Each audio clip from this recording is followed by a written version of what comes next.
Hello, everyone. Happy Wednesday.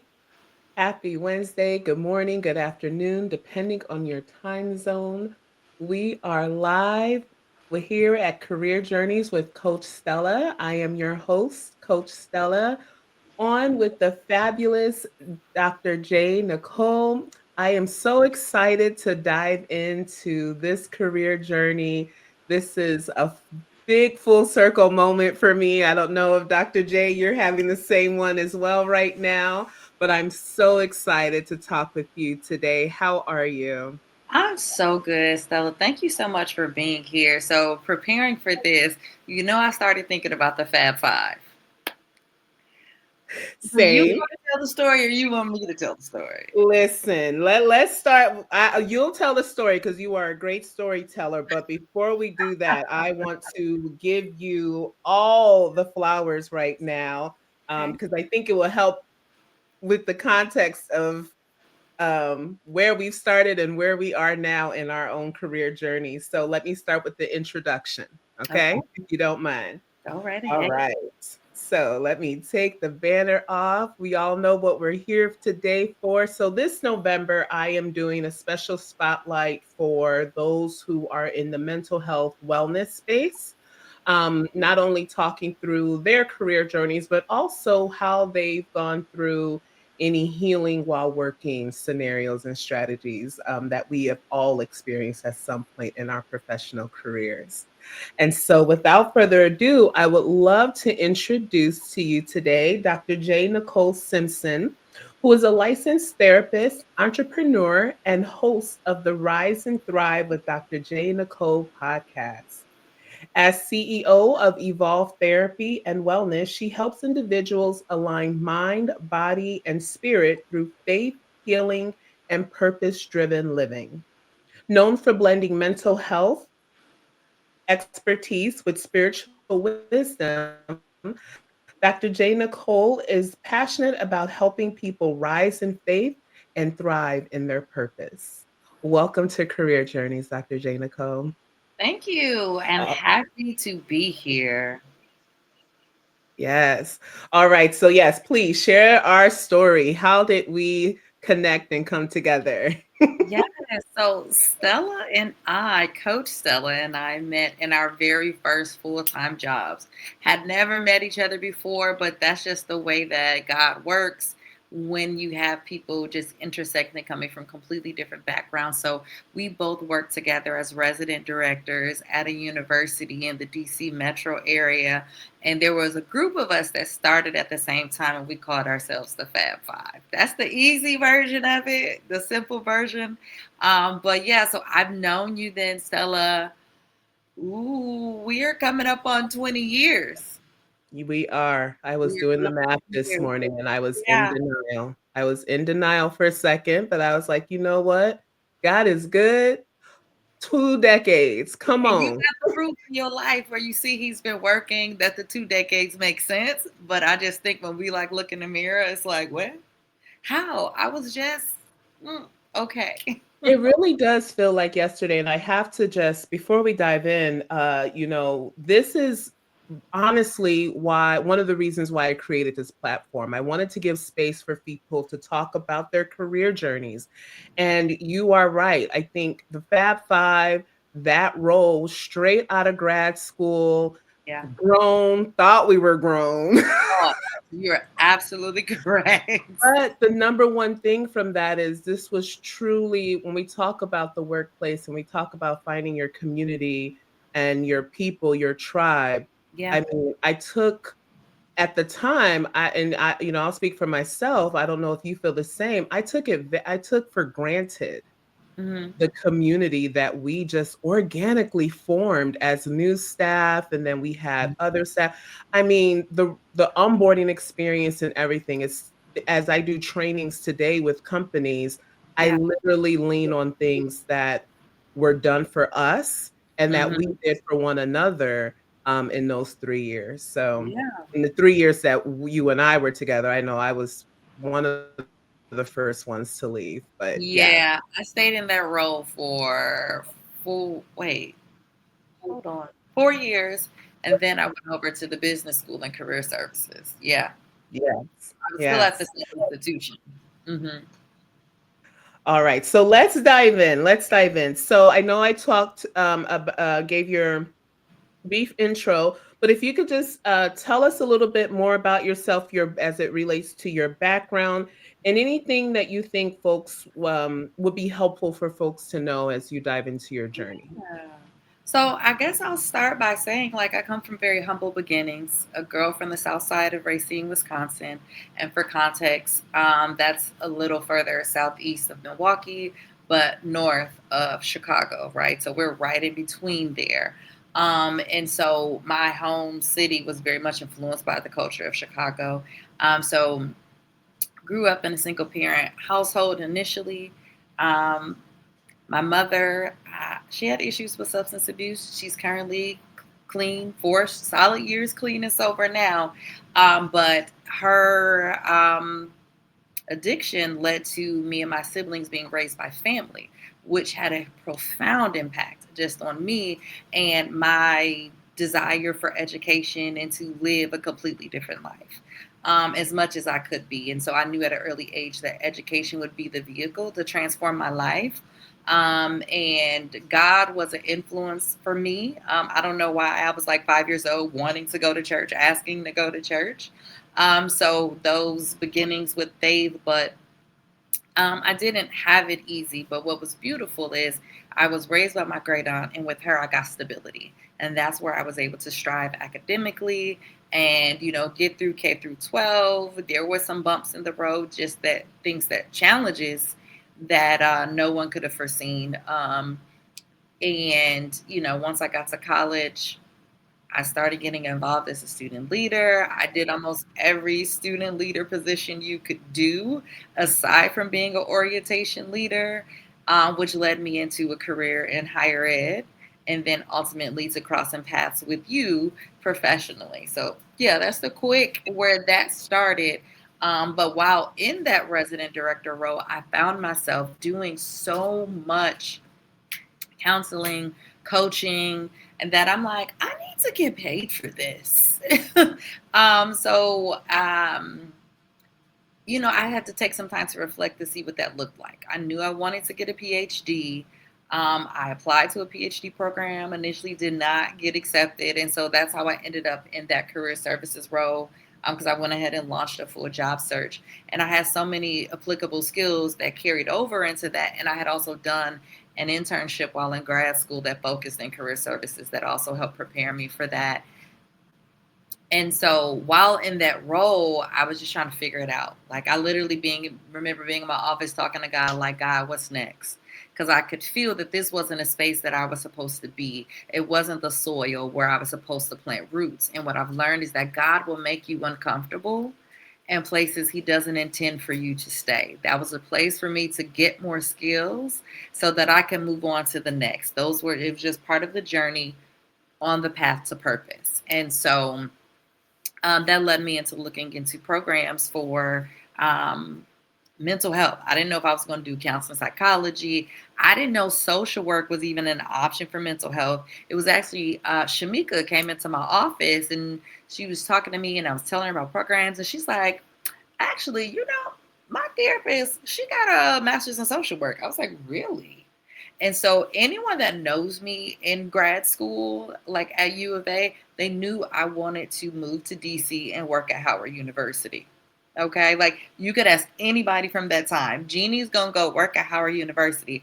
I was this close. Um, so once I saw that and I started looking around, I said, finally, I could go to Howard. So I applied to Howard. I applied to two other institutions in this area. And I got in, and it meant I had to do the MSW program. So I already had one master's at this point, but the MSW is what you need to be able to start to work in the clinical space after licensing. And so you get to have field placement experiences where you're supervised, but you're starting to do the work. It's hands on, like an apprenticeship or an assistantship, right? Like we did preparing to enter into higher ed. And I knew I wanted to do a PhD as well. And I had missed the deadline for like to do the dual track. So I did them separate. But it was very much an amazing journey. And so went straight from that master's in social work into the PhD, did my licensing somewhere in the PhD journey. Um, and then I went to work for a behavioral health practice, transitioned into working into a private practice, and then God gave me my own business. Wow.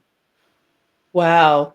First of all, I don't know. This is why I say you're a great storyteller because you just talked through K through 12, undergraduate, two masters, and a doc program. Perfect. Thank you so Yeah, much. And so, I could have gone longer, but I know we have limited time. yes. We do, but you are a pro at this, and so much to unpack there. If you don't mind, could we go all the way back? What resonated with me, what stood out to me about your childhood is amidst all of the barriers and I know you didn't use this term, but correct me if I'm wrong, Mhm. trauma, Yeah, from I going didn't from even one household to another. yeah. Yet education was still in the dream, in the vision. Talk to me about how at such an early age you one made the decision to devote your life to Christ, and two know that education was your path out of this space. Yeah, so we weren't exactly rich people, right? Like when I was living with my mom, we were on food stamps, right? And I was aware of that, but so were many of the people in our neighborhood. But then once I was in the guardianship of my great aunt, right? Like I would say we were middle class.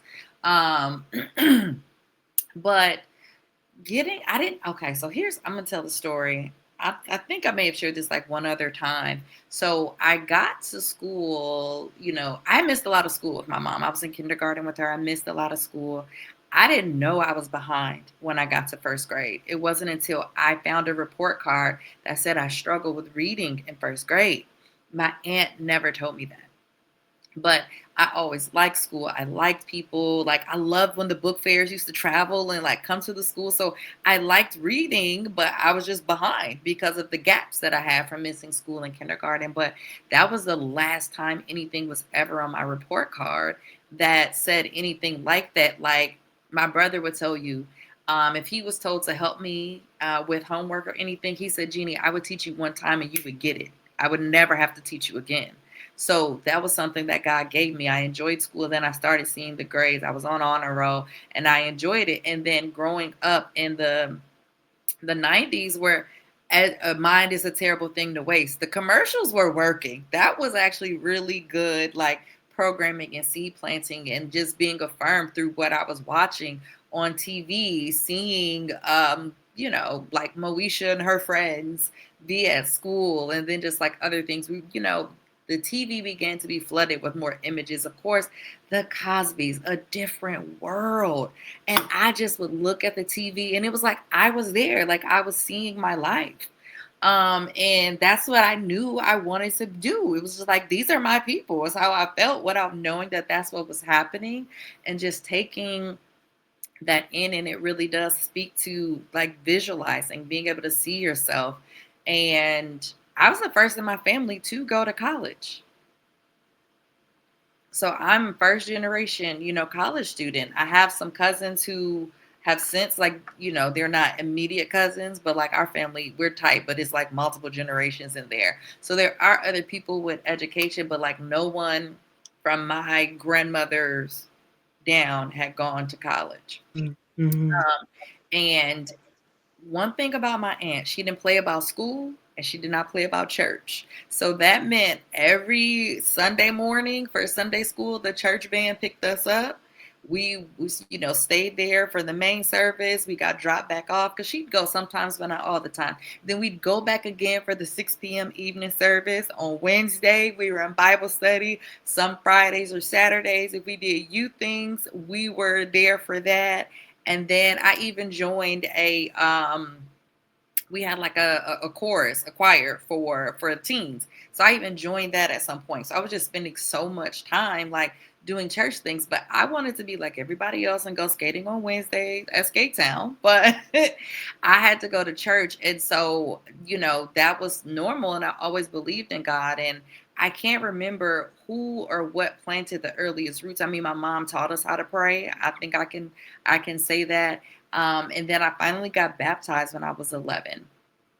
Like that day, I was sitting in church. I had no idea. I felt what I now know is the Holy Spirit, kind of like the chills creeping up through my body. And I just felt compelled. I went up and I got baptized. Wow.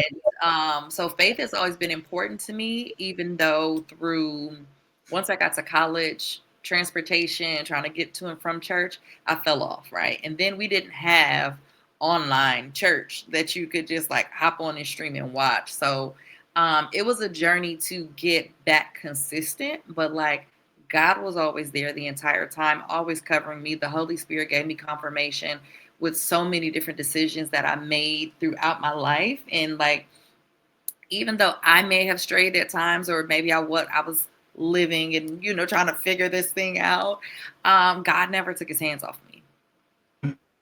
We're human. We're human. And Yeah. mercy and grace has been shown to you throughout your entire journey from childhood to college into the profession. Yeah, because Thank there's no you. other explanation for me being here as Dr. J. Nicole Simpson. And I didn't even get into the roots of it. My father wasn't present like that in my life. We didn't really develop a relationship until after I graduated from high school. And he also had his own issues with alcohol and substances. So I would always say I'm the best of those things. Like my uncle, he always says, your dad was supposed to be a millionaire.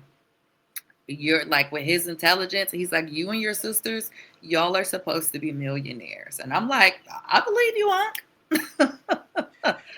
And I truly do believe that I hear so many stories when we talk about generations and lineage, especially within the African American community, and even the immigrant story, come being a Right. child of immigrants. Your title, our current role, or our parents and uncles and grandparents' roles didn't define their intellect. Mm-hmm. And a lot of missed opportunities and talent Yeah. that the world has missed out on, Yeah. because of barriers and challenges and, societal Mm-hmm. isms, all the isms. Yes. So yeah, I think your uncle is not wrong, and there's so many stories like that, but, the beauty of lineage, the beauty um of bearing children Mm-hmm. is that that opportunity is still there. Yeah. And you took that opportunity and ran with it. I did. And Stella, when you talk about that, right? So I am a descendant of the enslaved, right? Individuals that were enslaved. And last year, so I've gone to the continent before, but I hadn't gone to any country where I had lineage. And so last year I went to Ghana, and I went to the last bath site, and the door of no return. And when I got there, I just cried because I was like, I just completed the circle. No one was intended to come back. When my ancestors were put on that boat, no one was ever supposed to come back. And God chose me to be the one to go back and complete this ancestral cycle and to reset it and to make it right. That's heavy. Ooh, Dr. J, that is heavy. God is good. Yeah. You talk, I'm getting chills because you may not know this, but the followers know, my people know that I love a full circle moment. And if Mhm. that is not a full circle moment, Mhm. what are we here? What are we Yeah. doing? Yeah. Wow. And God is not even done, Stella. but let's segue because we could be here for hours, and I need to I want to unpack some more. So we Okay. talked about healing while working. Yeah. And my goodness, if that experience wasn't healing while working.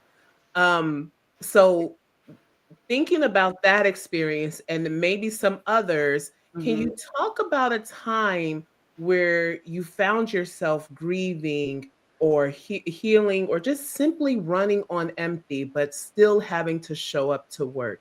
Can you talk about one instance where that may have happened and how you got through it? Yeah. I'll reference two, but if we got time, we'll dig into the other one. Well, one, I went through an entire season of grief that started with my 5-year-old niece at the time being diagnosed with leukemia. And following that, my paternal grandmother gets cancer the next year. She passes away. Then, the morning of her funeral, one of my cousins is found deceased outside of his mother's house. The next year, I lose Katrina.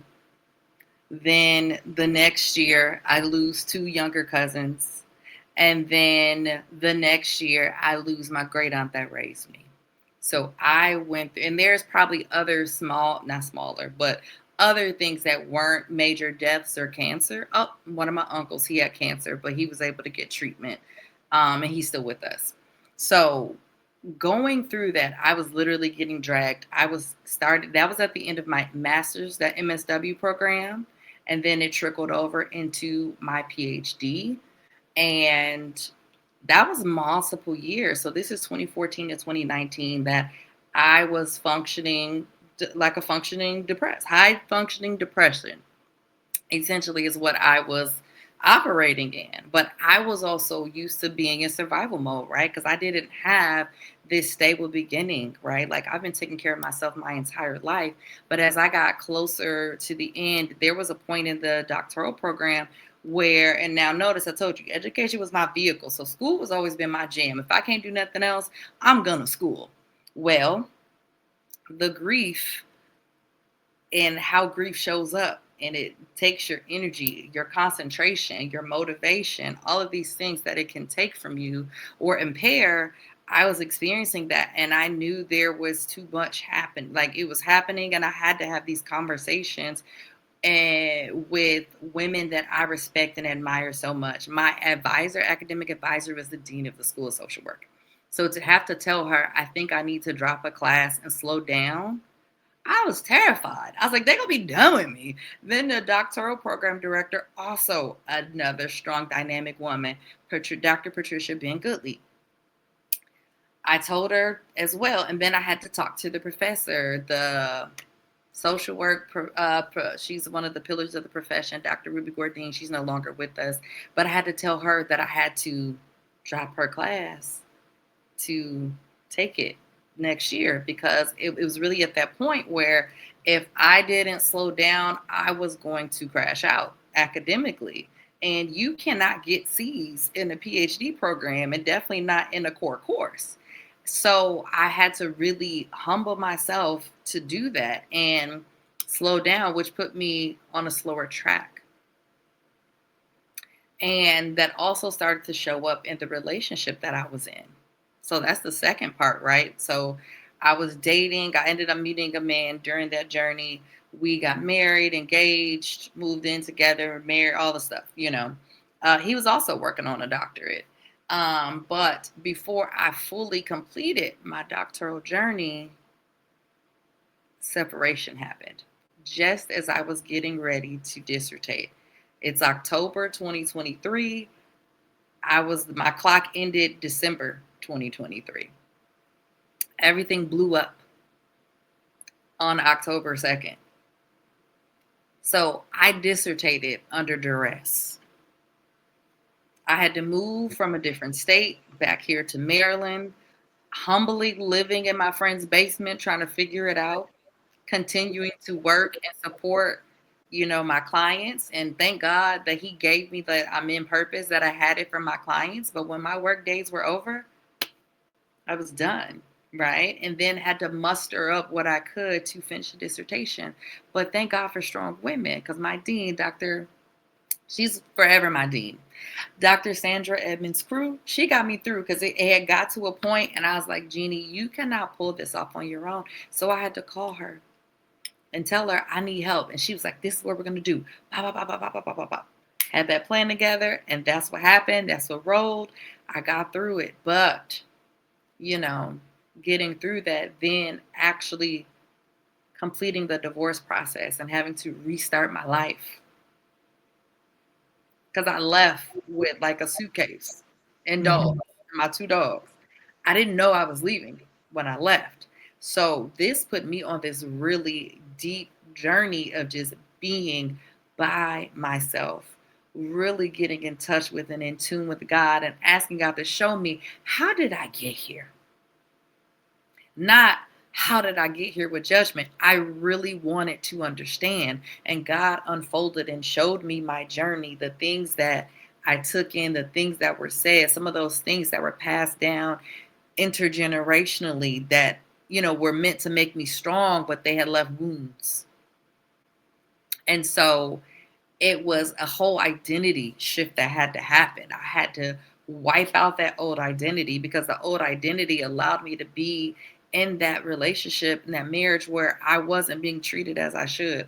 Also, I wasn't showing up as my best because I wasn't clear in my identity as a daughter of the king, my identity in Christ. And so rebuilding that, that's who you see today, right? Like, and people are like, you look so different and you're, yeah, like all that, that's God, because I Mhm. did the work. I went back to therapy. I've gone through therapy multiple times, all those seasons of grief. So I did the work. So I'm a firm believer of Jesus and therapy.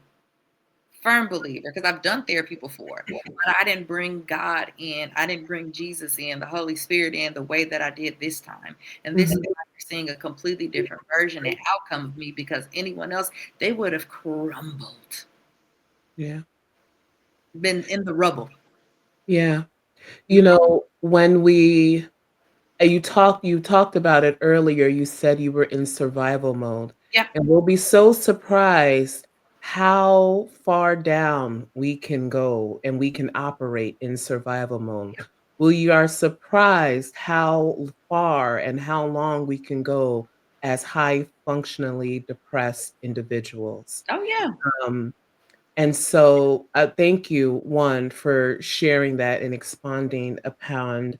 I know that I remember when Katrina passed, you reached out to me, and even your Mm, voice, I knew you were in deep grief, and so even your energy and voice being mhm. different, I just chalked that up to um, being in deep grief, with the loss of your sister, Yeah. and but yeah, had no idea that all the other things that you were also holding and carrying. I remember I asked about the PhD and you did this long breath. Baby, So I used to want to quit every week. I had a letter drafted up, ready to be like, I'm gone, y'all. But yeah, yeah. it was I what remember I I wanted. remember the long breath you gave, so now there's context to that long sigh you gave, and I asked how it was going. Listen, just the classroom and then life, because that phew, the PhD Listen. is not for everybody. When people ask me, see, I'm stuttering. I'm like, when people ask me about it and they're excited, I love that they're excited. I ask the same question every time: what are you prepared to give up? Because it's not like any other type of education. It does, you can be the highest achiever there is. You have not experienced anything like a doctoral journey. You've not. Yeah, terminal degrees, you just said it, sacrifice. It takes sacrifice. Also, understand these terminal degrees as adults, we're Mhm. adults, right? So life is going to life. Yeah, and it You did, know, and and it it did did. and I got dragged. you know, Hmm. and as faculty, and administration, as much as and as supportive as some of them are, sometimes the system doesn't consider life sometimes and all the Mhm. things. So one, you think I'm grateful, one, that you had a village to lean on, Yeah. to call on. I think that is the when we talk about healing while working or just building resilience, it can't be done alone. Right. And I have so much empathy now as an adjunct lecturer with my students. They are going through so much and I'm like, just get your work, just get it done. Now, where I can give them grace, I will give it to them. And I know well enough through my clinical skills when they just trying to play me and they want extra time. Like, no, y'all been knew about this. Listen, Dr. J and I go way back. We taught our first We college We did. taught our first college class. I actually reshared it. I did a think piece on LinkedIn a couple years ago, and I was prepping for today. I saw it, and I was like, you know what? Let's go ahead and circle the block with that again. And I reposted it. I almost forgot. I'm gonna have to go look at this post and see the think piece that you did because that was a fun experience that we had. Yeah, just talking about Gen Z in the workplace, as a facilitator, going to these workspaces and just hear all the stereotypes and bias and criticism being thrown their way. And I'm like, these are the students I developed in higher ed, in college. Like, hold They're on. everywhere. I'm Like, like, what? I don't have children, but I got a lot of children.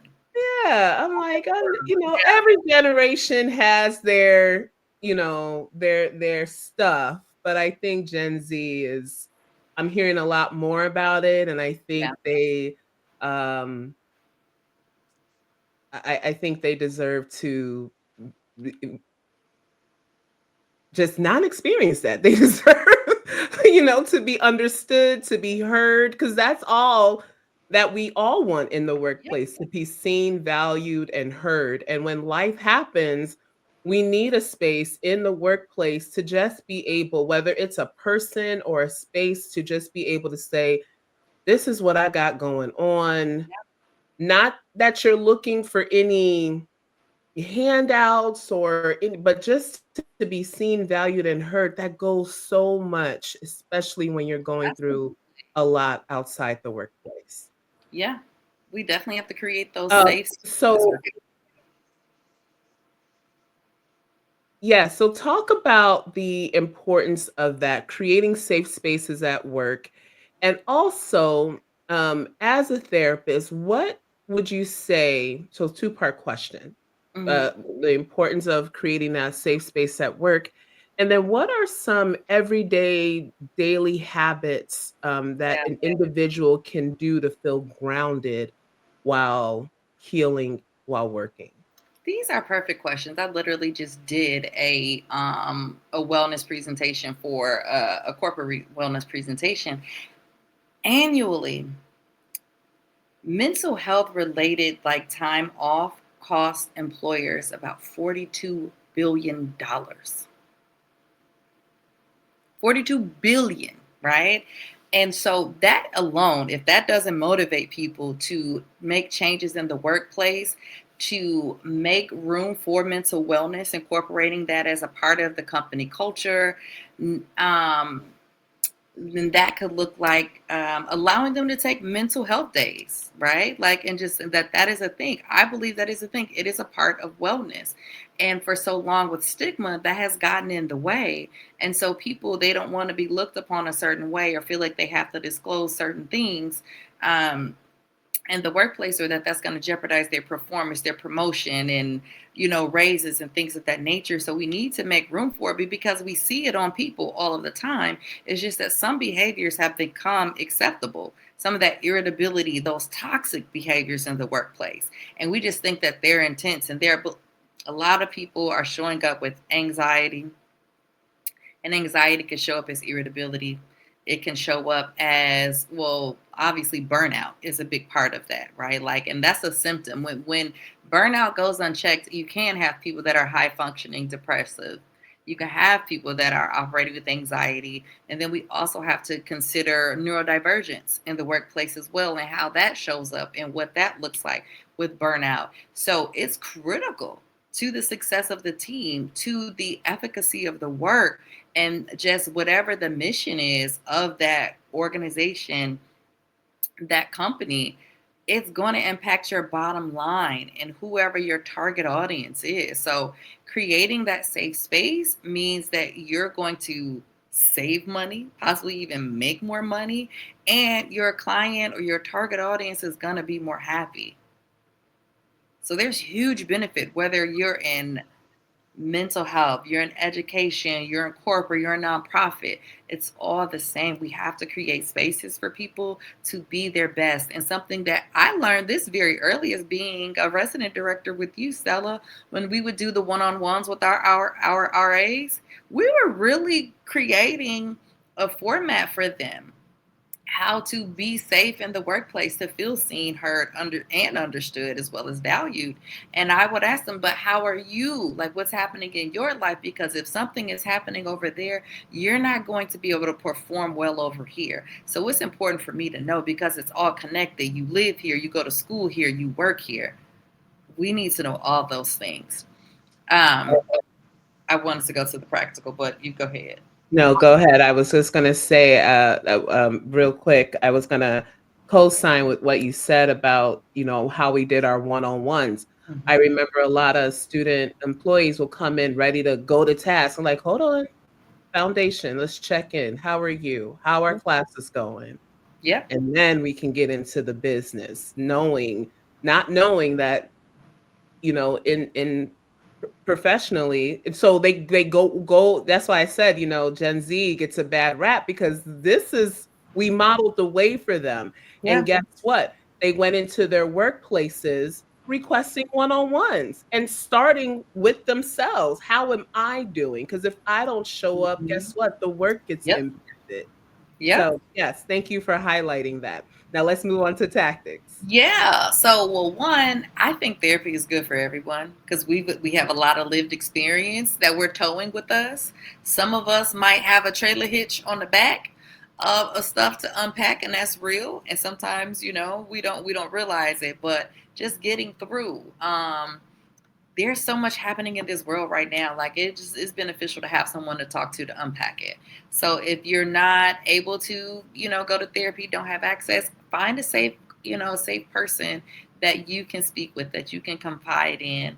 It could even be a faith leader if that's, what you prefer. But having someone to talk to, having community is extremely important. Having outlets for yourself and engaging in wellness behaviors. And there's some things you might already be doing. I will always talk about journaling. Journaling is so impactful because it allows you to process something up to 10 times just by writing it. So you could probably get through so much more stuff because it requires you to go through, you think it. So that means you're hearing it. And we're able to hear without any external noise. We're able to see without something without sight. And so I think that we're that amazing, and that's part of the processing process of journaling, and also incorporating things like taking a break. Some people don't even guard their lunch hour. But if you can take a 5-minute break at once an hour, unless you're in an extended meeting or something like that, where it's, scheduled for longer than that. But if you're the person that's planning these extended meetings, please put a break in there for people. Because folks are going to need to relieve themselves. And also our attention spans, and it may have been updated, but the last time that I knew, the average attention span was 7 minutes. It might be shorter than that now, because I haven't looked that up in quite some time. And even if you are in those spaces and you can't leave, engaging in some breathing exercises. You can do box breathing. We have to breathe anyway to live. So you can be in that meeting. You can do a box breath, right, and do a few rounds of that. So you're inhaling for 4, holding for 4, exhaling for 4. And then you pause for 4, and then you start again. Take as many as you need. You can do this with your eyes open. Nobody has to know that that's what you're doing but you. You could also have what I like to call like a make yourself a little self-soothe kit, or put something in your drawers, whether you're working from home or you're in a physical office. Things that are associated with each of your senses that you enjoy, right? So, like, this is gonna sound like an old lady, but I love a Werther's original, right? So, like, that would be something I would want to put in my kit, like just the way that it tastes, and it's just so, I would also would probably put like an aromatherapy roller in there, right? Things like peppermint, citrus, anything citrus. So that's lemongrass, grapefruit. Those citrus essential oils are shown to increase work productivity, right? So you could just put a roller ball on, unless you just have a full blown um, humidifier, or a what do we call the things that you put your oils in? The diffuser. Thank you, girl. I couldn't get it. That you just, using your diffuser, but you get what I'm saying. Just have things like that. And I think it's important to have visuals in your workspace of your family to motivate you. Remember why you're doing this. I could, Remember your why. I yes, have to put myself on mute when you're talking, Dr. J, because you got the amen choir over here. please. Amen. Okay, because I will.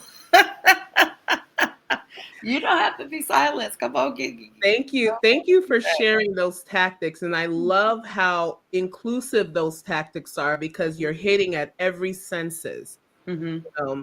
Audience, I hope you're catching this. When it comes to wellness and it comes to these daily practice, are we moving? Are we writing?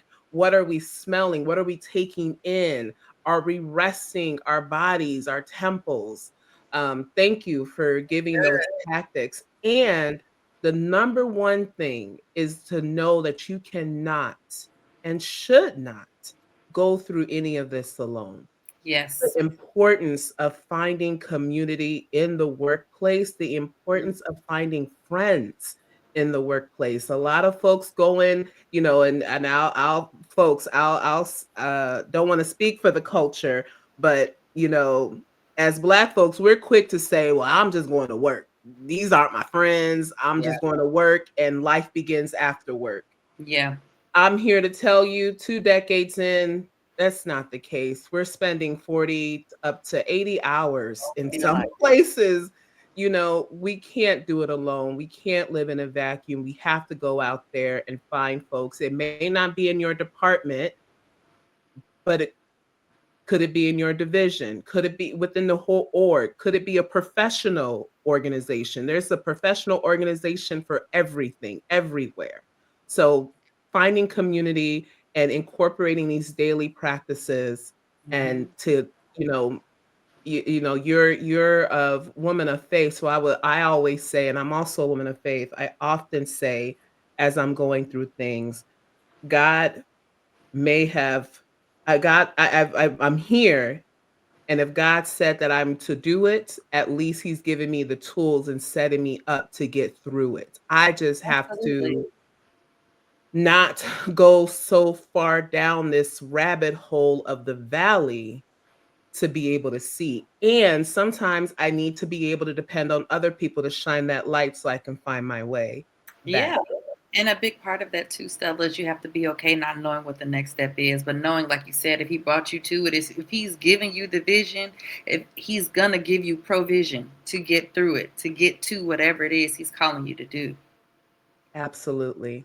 Absolutely. Oh, well, I could talk forever, Dr. J, but can you believe it? Our time is already Absolutely. coming to an end.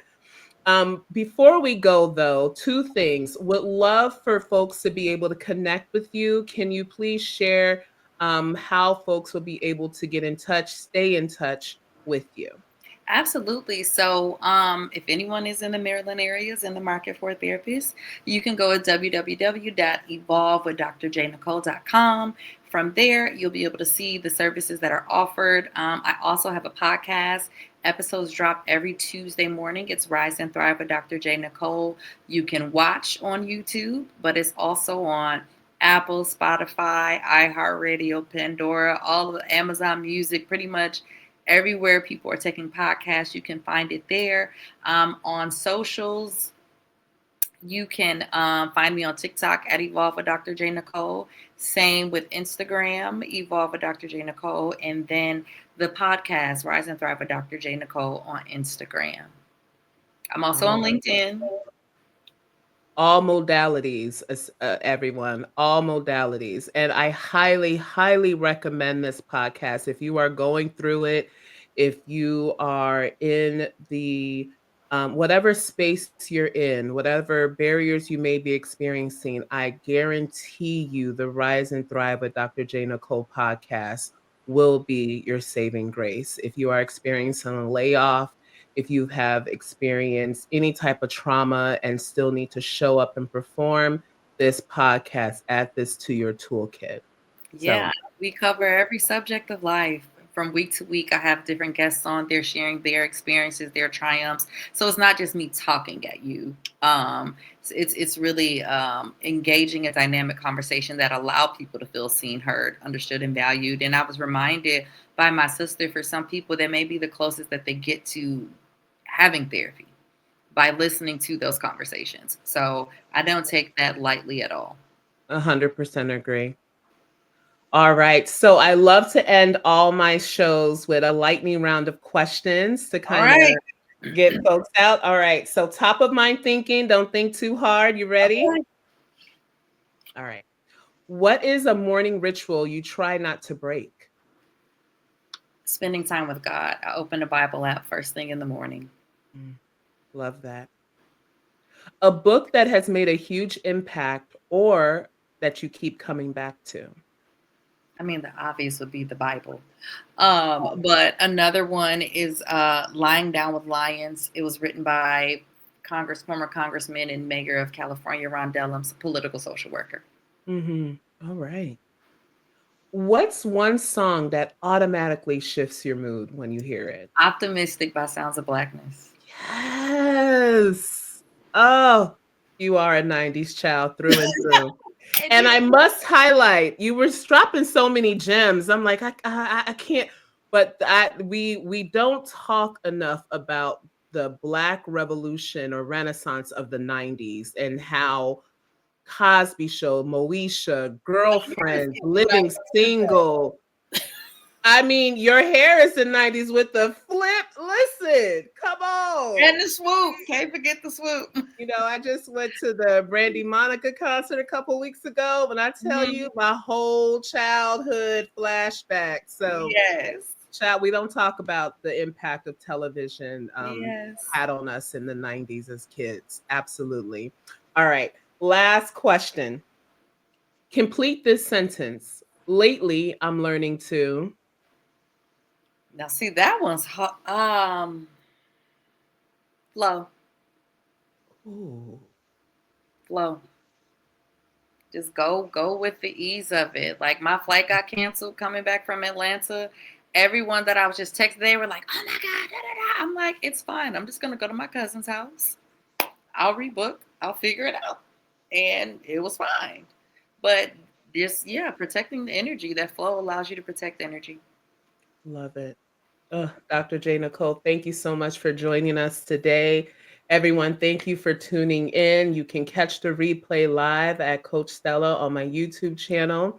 We will be back next week as we unpack another career journey of someone in the mental wellness space, as well as hear their career journey and how they got to where they are today professionally. So tune in next Wednesday during the lunch hour or late lunch hour, depending on your time zone, and we will see you soon. Have a good weekend, everyone. Be Thanks for well. having me.